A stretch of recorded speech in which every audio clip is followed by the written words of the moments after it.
Je m'appelle Patient Xavier Long. Vous êtes bien sur la chaîne YouTube de Speed Expertise et aujourd'hui j'ai l'honneur de me retrouver ici à l'ISTIC de Yaoundé dans le cadre d'un nouvel vague de soutenance pour 2026 des masters en traduction et en interprétation. Dans quelques instants, vous allez assister à quelques interviews qui mettent en valeur l'importance de l'IA pour les traducteurs et les professionnels langagiers en général.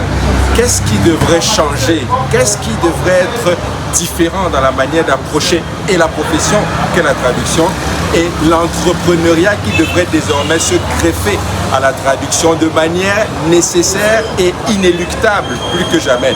N'est plus simplement un traducteur formé, quelqu'un qui sait traduire, vous allez le remarquer, mais celui qui sait se servir de l'IA pour améliorer ses rendus, mais encore pour créer de la richesse. Ce sont quelques morceaux choisis des interventions que nous avons pu recueillir des personnes qui ont entouré M. Patrick Etemé, qui a abordé un sujet très intéressant sur l'intelligence artificielle et son incidence sur le métier de la traduction et les technologies de manière générale. Merci de nous suivre. Restez sur la chaîne YouTube de Speed Expertise. Laissez un j'aime et abonnez-vous à notre chaîne. À très vite. Je suis Dr Hervé Tiwa. Je suis expert en transformation digitale. Je suis enseignant. J'enseigne les métiers de communication, de journalisme. J'interviens partout où on parle d'intelligence artificielle. Et si vous voulez, je suis fondateur et directeur exécutif d'un laboratoire de recherche sur l'intelligence artificielle appliquée au domaine de la communication, du journalisme et au-delà. Et donc vous comprenez aussi la traduction. Nous venons d'assister à une soutenance de M. Etemé, Patrick. Il a travaillé sur l'intelligence artificielle dans le domaine de la traduction au Cameroun. Enjeux technologiques, adaptation professionnelle et opportunités entrepreneuriales. Il faut souligner opportunités entrepreneuriales parce que nous, on est dans un contexte où l'intelligence artificielle s'impose à tout le monde. Qu'on le veuille ou pas, qu'on aime l'IA ou pas, l'intelligence artificielle s'impose à nous et dans tous les domaines. Maintenant, au plan national, le gouvernement travaille depuis 2 ans sur la stratégie nationale de l'intelligence artificielle, mais c'est une stratégie qui est nationale avec beaucoup de choses à l'intérieur. J'ai eu la chance de lire ce document, mais il n'y a pas de mention spécifique pour la traduction. Et pour la traduction, la communication, etc., il n'y en a pas. C'est une stratégie qui est globale. Mais il faut des initiatives sectorielles et c'est à partir de ce moment que le travail de M. Etemé est original, d'actualité et très pertinent parce que ça s'inscrit dans un secteur où près de 80%, et ces résultats le disent, près de 85% de traducteurs estiment que l'intelligence artificielle n'est pas encore ancrée dans leurs habitudes. Pourquoi? Peut-être parce que des gens ils ont des craintes, d'autres utilisent l'intelligence artificielle en cachette, alors que ce n'est pas un sujet, ça ne devrait pas être un sujet tabou. Alors lui, il soulève dans son travail une question très importante, la question de la formation, parce que pour maîtriser l'intelligence artificielle, pour l'adapter dans le domaine de la traduction et dans d'autres domaines, il faut préalablement maîtriser les usages. Et quand je parle des usages, c'est quoi l'intelligence artificielle? Qu'est-ce qu'elle est? Qu'est-ce qu'elle n'est pas? Qu'est-ce qu'elle peut faire? Qu'est-ce qu'elle ne peut pas faire dans le domaine de la traduction? Ça fait 2 ans que nous travaillons que nous accompagnons les étudiants sur cette thématique-là. Et les étudiants eux-mêmes parfois ne comprennent pas. J'ai examiné également d'autres travaux sur l'intelligence artificielle où les étudiants en traduction estiment que non, l'intelligence artificielle a des limites simplement parce que l'intelligence artificielle ne traduit pas exactement le mot comme le traducteur aurait voulu. Alors, lors d'une soutenance, j'ai démontré à un candidat que non, ce n'est pas l'intelligence artificielle qui est un problème, mais c'est elle. Pourquoi? Parce que elle ne maîtrise pas, par exemple, les techniques de prompting. Il faut qu'on se le dise, l'intelligence artificielle se nourrit de la donnée. Pour faire simple, La donnée est pour l'IA ce que le sang est pour le corps humain. Donc l'intelligence artificielle se nourrit de la donnée. Alors il faut lui fournir les données. Et quand l'intelligence artificielle a les données, il faut savoir questionner cet outil. Et pour savoir questionner les outils, il faut se mettre à l'école du prompting. Le prompting, là de questionner, là de poser des questions à l'IA. C'est-à-dire, le prompting, ce sont des instructions, hein, c'est la commande. On appelle aussi des invites. Il faut des prompts ultra précis pour avoir des réponses ultra précises. Vous pouvez penser que l'intelligence artificielle ne peut pas faire la différence entre Rose la fleur et Rose, ma soeur, simplement parce que vous n'avez pas réussi à prompter, vous n'avez pas réussi votre prompt. D'où la nécessité justement de se faire former. Il n'y a pas que du prompt. Il y a également d'autres aspects. Il y a les logiciels. On ne peut pas traduire sans maîtriser les logiciels. Par exemple, DeepL et plein d'autres, DeepSeek. Et les traducteurs estiment que c'est seulement Google Translation et DeepL qui sont des outils de traduction, des outils d'IA de traduction. Mais que non, il y a plusieurs outils et le candidat a cité par exemple Claude, DeepSeek, etc. qui peuvent également traduire. Le problème, c'est que quelle est la commande qu'on donne? Il faut absolument que des traducteurs se mettent à l'école. On a proposé à ce candidat, qui est devenu traducteur principal aujourd'hui, de travailler à sensibiliser les écoles de traduction, l'Asti de Buea, l'ISTIC, l'Université de Yaoundé, l'UPAC, à insérer les programmes d'intelligence artificielle appliqués à la traduction dès la première année. Ça, c'est de deux. Alors, toujours sur des opportunités entrepreneuriales, lui, il a vu des certifications post-formation, mais nous lui avons dit non, ça va au-delà des certifications, il faut insérer ça dans les programmes à l'université. Il faut au-delà de ça une éducation à l'intelligence artificielle qui devrait prendre en compte et se positionne donc à partir d'aujourd'hui comme un expert en éducation à l'intelligence artificielle. Et on peut même pas, on peut descendre un peu plus bas au niveau du secondaire pour que cette question s'ancre dans le cerveau des apprenants. Comme ça, à l'université, dans les parcours de formation, ça devient plus facile. Donc l'intelligence artificielle ne peut pas remplacer le traducteur. Ça, je sais que c'est une question qui préoccupe les traducteurs et certains utilisateurs amateurs et d'autres qui sont complètement des IA pessimistes, parce qu'il y a des gens qui sont complètement pessimistes à l'idée d'utiliser l'intelligence artificielle parce qu'ils estiment que l'intelligence artificielle va les remplacer, mais que non, c'est pas possible. L'intelligence artificielle va remplacer le professionnel qui ne se mettra pas à jour. L'intelligence artificielle, après tout, c'est un outil et c'est l'humain qui manipule l'outil.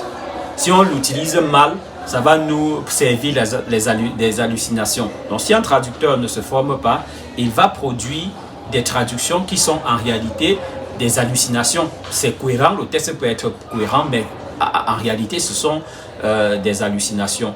Donc voilà quelques idées, mais pour terminer toujours sur cet aspect de traduction, d'intelligence artificielle appliquée à la traduction, en prenant l'axe entrepreneurial, je voulais proposer aux traducteurs qui sortent là, qui ont travaillé sur la question d'intelligence artificielle, qu'il faut travailler à endogéniser cette affaire, c'est-à-dire les données.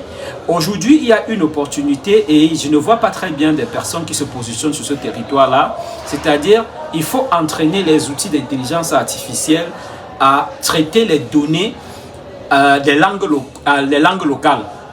Or, à l'ISTIC et dans d'autres écoles, à l'université de Yaoundé 1, notamment à l'école normale, à l'université de Tchang, il y a des départements d'études africains où des gens produisent des tests en langue locale.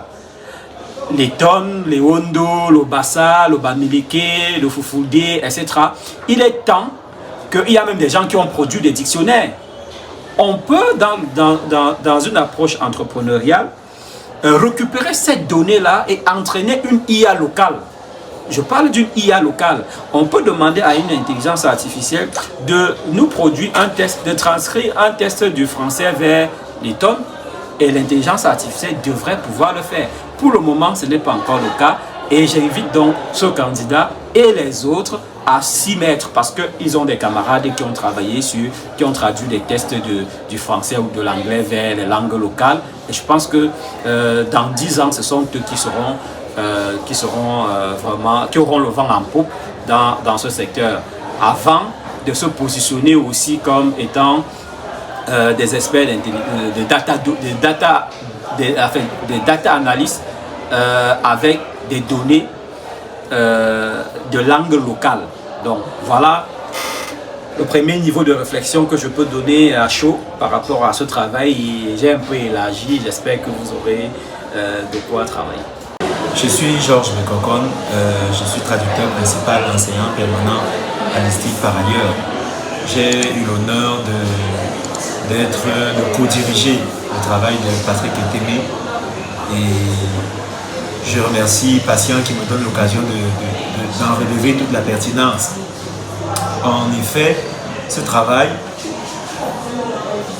trouve toute sa pertinence par rapport au contexte camerounais. En fait, on peut penser que nous manquons de tout, mais on peut peut-être manquer d'infrastructures, mais on ne doit pas manquer d'idées. C'est ce que Patrick a essayé de souligner.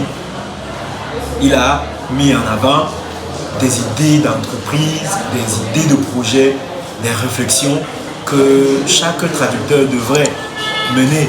Parce que, en fait, l'intelligence artificielle est une technologie, est une révolution technologique qui s'impose à nous. On ne peut plus composer sans.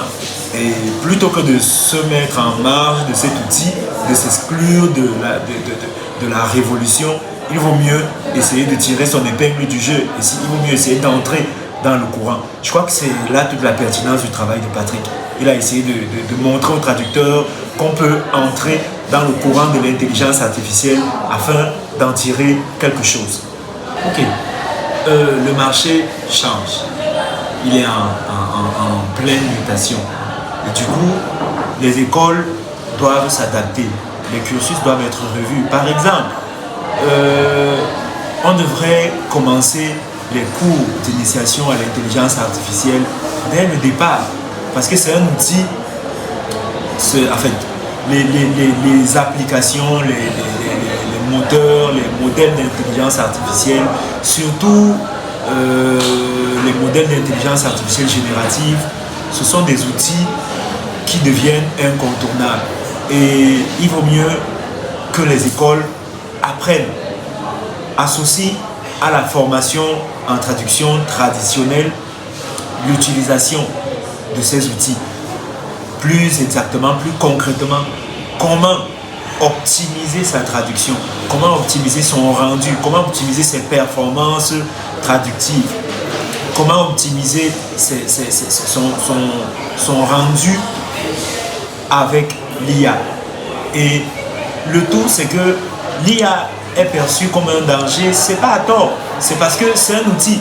Et un outil, il reste que ce sont les hommes qui le créent. Un outil n'est pas bon ou mauvais en soi, mais c'est celui qui l'utilise qui peut le rendre soit bon, soit mauvais.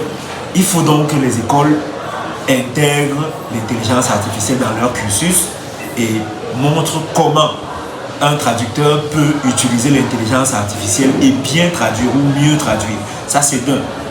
De deux, les écoles ne devraient plus se limiter à former des traducteurs, mais on doit migrer vers l'entrepreneuriat traductologique, si vous me permettez cette expression. Parce que à l'époque où l'ASTI par exemple régnait en maître, tous les traducteurs savaient que bon, dès que je finis à l'ASTI, je vais être intégré. Mais ce n'est plus ça. Ce n'est plus ça. Ça signifie qu'il y a quelque chose qui doit changer dans le cursus de la formation. On doit former les traducteurs pour l'entrepreneuriat, pour la création de richesses. Et non plus simplement comme des machines qui sont là pour traduire des textes. Voilà ce que je peux suggérer comme amélioration pratique du cursus de formation. Professeur Gabriel, Je suis linguiste. J'ai mis au moins 4 décennies à travailler sur les langues nationales du Cameroun, à procéder à l'élaboration des circuits didactiques, de comment on peut les enseigner et les intégrer, soit dans les filières santé, soit dans les filières éducation. Et ce de quoi je voudrais qu'on parle maintenant, c'est effectivement la traduction. Nous l'avons orienté en tant que discipline vers l'anglais ou le français, ou même des autres langues étrangères.